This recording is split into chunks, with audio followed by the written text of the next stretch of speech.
عبدالخالق هزاره یکی از چهره‌های تاریخی و تأثیرگذار افغانستان است که نام او در تاریخ این کشور با مبارزه و شجاعت پیوند خورده است. او به عنوان یک جوان هزاره نقشی نمادین در مبارزه علیه ظلم و بی‌عدالتی در دوران سلطنت افغانستان داشته است. عبدالخالق در سال 1916 میلادی یا 1295 خورشیدی در خانواده هزاره به دنیا آمد. او در دوران کودکی با نابرابری و ستمی که بر مردم هزاره اعمال میشد از نزدیک آشنا بود. عبدالخالق در محیطی رشد کرد که مردم هزاره از حقوق اولیه خود محروم بودند و دسترسی به آموزش، مالکیت زمین و امنیت برایشان دشوار بود. پس از سقوط سلطنت امان الله خان، نادرشاه در سال 1929 میلادی یا 1308 خورشیدی به قدرت رسید. نادرشاه که به عنوان پادشاه افغانستان شناخته میشد، حکومتی مستبدانه برقرار کرد.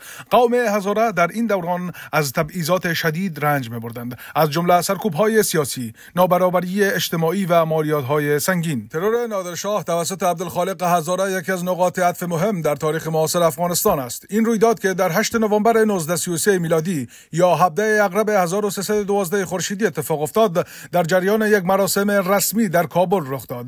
در ادامه جزئیات بیشتری از چگونگی وقوع این ترور را برای شما ارائه می‌دهیم. اما قبل از اینکه ادامه ویدیو را تماشا کنید، لطفاً کانال مسافرای تیوی را سابسکرایب کنید و روی زنگوله کلیک کنید تا ویدیوهای بعدی را از دست ندهید. نادرشاه پس از به قدرت رسیدن در سال 1929 میلادی حکومتی مستبدانه و سرکوبگر برقرار کرد. او بسیاری از اصلاحات امان الله خان را لغو کرد و بر تبعیض علیه اقوام و گروه‌های مذهبی از جمله قوم هزاره افزود. سیاست‌های نادرشاه و ظلم و ستم گسترده علیه اقوام محروم، خشم و نارضایتی عمومی را افزایش داده بود. عبدالخالق هزاره که یک نوجوان تحصیل کرده و آگاه از ظلم‌های نادرشاه بود، تصمیم گرفت با اقدامی جسورانه علیه این بی‌عدالتی اعتراض کند. این ترور در مدرسه استقلال کابل، جایی که مراسم پایان سال تحصیلی در حال برگزاری بود، اتفاق افتاد. نادرشاه برای شرکت در این مراسم به این مدرسه آمده بود. عبدالخالق هزاره دانش آموزی 17 ساله از قبل اسلحه‌ای به همراه داشت که آن را مخفیانه وارد محل کرده بود. او به عنوان یکی از دانش آموزان در مراسم حضور داشت و توانست خود را به نادرشاه نزدیک کند. در لحظه‌ای که نادرشاه مشغول سخنرانی یا بازدید بود، عبدالخالق از فرصت استفاده کرد. او اسلحه را بیرون آورد و به سوی نادرشاه شلیک کرد.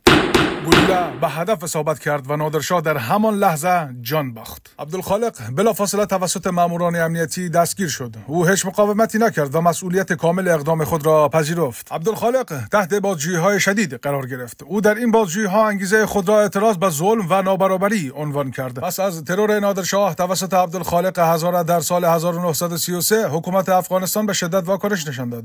عبدالخالق و تعدادی از نزدیکان و همدستان او از جمله اعضای خانواده‌اش دستگیر و به اعدام محکوم شدند. اعدام‌ها به شیوه‌های بسیار خشونت‌آمیز و در ملأ عام صورت گرفت. به عنوان مثال، عبدالخالق پیش از اعدام مورد شکنجه‌های وحشیانه قرار گرفت. انگشتانش بریده شد، چشمانش از حدقه در آورده شد و در نهایت بدنش تکه تکه گردید. این سرکوب‌ها تنها به عبدالخالق و نزدیکانش محدود نشد. حکومت به بهانه این ترور فشارها و سرکوب‌های گسترده‌تری را علیه جامعه هزاره اعمال کرد. این اقدامات شامل اعدام‌ها، زندانی کردن‌ها و اعمال تبعیض‌های بیشتر بود که منجر به تشدید رنج‌ها و مشکلات برای مردم هزاره گردید. اما عبدالخالق به نماد مقاومت در برابر بی‌عدالتی در افغانستان تبدیل شد و نامش جاودانه ماند.